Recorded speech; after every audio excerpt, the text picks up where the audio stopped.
సుందోపసుందులు ఇద్దరు తమలో తాము పోట్లాడుకొని ఇద్దరూ నాశనమవడాన్ని సుందోపసుంద న్యాయం అంటారు. ఈనాటికి మారుమూల పల్లెల్లోనే కాక మహానగరాలలో కూడా భారత సంస్కారం కలవారు ఈ సామెత వాడుతుంటారు. సుందోపసుందుల వలె కొట్టుకుంటున్నారు అని. ఆ కథ భారతం ఆదిపర్వంలో నారదుడు వినిపిస్తున్నాడు.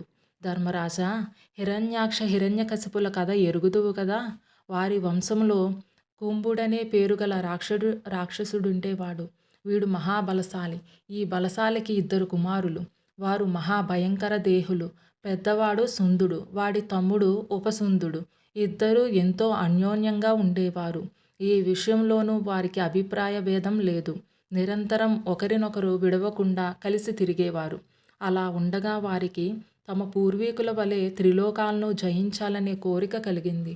కలగగానే వింధ్యాపర్వతం చేరి ఆ గిరి శిఖరం మీద పద్మాసనం వేసి తపస్సు ఆరంభించారు. అన్నపానాలు విడిచేశారు. వాయువునే ఆహారంగా గ్రహిస్తూ ఒంటికాలి బొటనవేలు మీద నిలబడి తీవ్ర దీక్షతో సాధన చేస్తున్నారు. ఆ తపస్సు వేడికి మంటలు లేచేవి. ఎలా అయినా ఆ సోదరుల తపస్సుకు భంగం కలిగించాలని దేవతలు ఎన్నో ప్రయత్నాలు చేశారు. వారు చలించలేదు. ధ్యాన సమాధిలోనే ఉన్నారు. బ్రహ్మ ప్రత్యక్షమై వరం కోరుకోమన్నాడు. ప్రపంచంలో అస్త్ర శస్త్ర విద్య అంతా తమకు రావాలని, ఇంద్రజాల మహేంద్రజాల విద్యలు తమ ఆధీనంలో ఉండాలని, తమకు వైరం వచ్చి ఒకరినొకరు చంపుకుంటే తప్ప మరెవరి వల్ల చావు రాకూడదని కోరుకున్నారు. అనుగ్రహించి బ్రహ్మ అదృశ్యమయ్యాడు. వారు తమ నగరం చేరి సేనలతో విజయయాత్రకు బయలుదేరారు. ముందుగా అమరావతిని స్వాధీనం చేసుకున్నారు.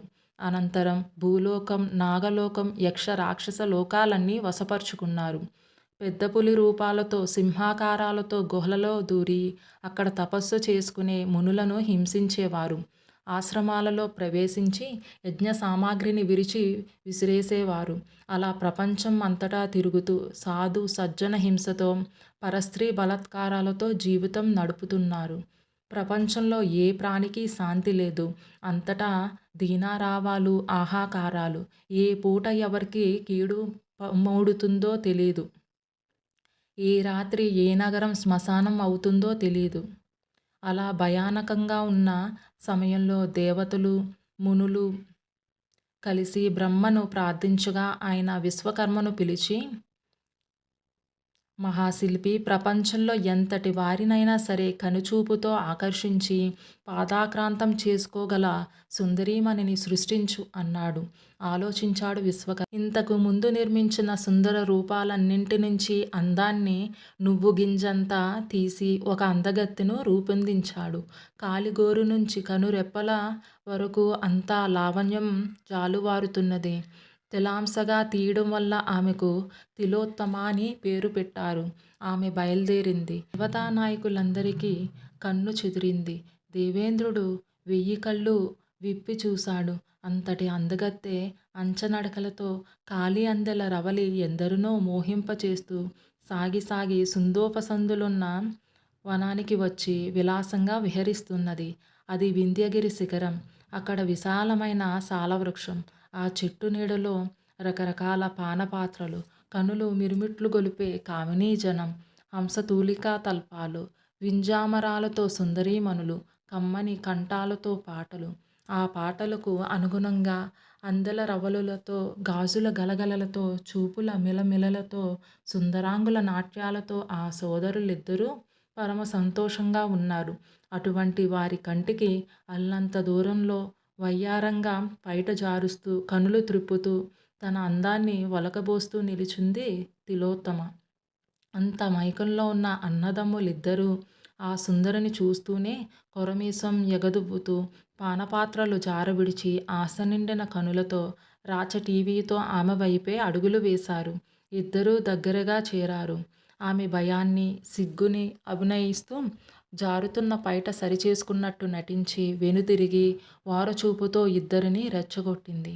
ఒకడు కుడి చెయ్యి అందుకుంటూండగా రెండవవాడు ఎడమ చెయ్యి పట్టుకున్నాడు.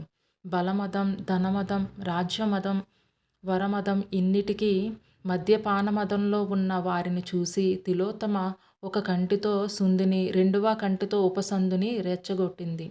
తమ్ముడు, అన్నగారి భార్య తల్లితో సమానం. నువ్వు దీన్ని తాకకూడదు అన్నాడు సుందుడు. తమ్ముని భార్య కోడలితో సమానం. నువ్వు దూరంగా వెళ్ళు అన్నాడు ఉపసుందుడు. మీరిద్దరూ తేల్చుకోండి అని దూరంగా నిలబడి ఇద్దరి వైపు కోరచూపులే విసిరింది తిలోత్తమ. కామమదంతో రెచ్చిపోయిన ఉభయులు ఒళ్ళు తెలియకుండా ఒకరినొకరు పిడిగుద్దులతో మోకాటి పోటులతో కొంతసేపు యుద్ధం సాగించారు. అంతలో గదాదండాలు అందుకున్నారు. ఆ గదాఘాతాలతో వారి శరీరాలు చీలి రక్తధారలు సెలయేరుల్లా ప్రవహించాయి. అంతే, పర్వతదేహులైన అన్నదమ్ములిద్దరూ నదీ ప్రవాహంలో బండరాళ్ల వలె నేలకూలారు అని నారదుడు కథ ముగించి, నాయనా, కామపిశాచి ఎంత చెడ్డదో చూసావా అన్నాడు.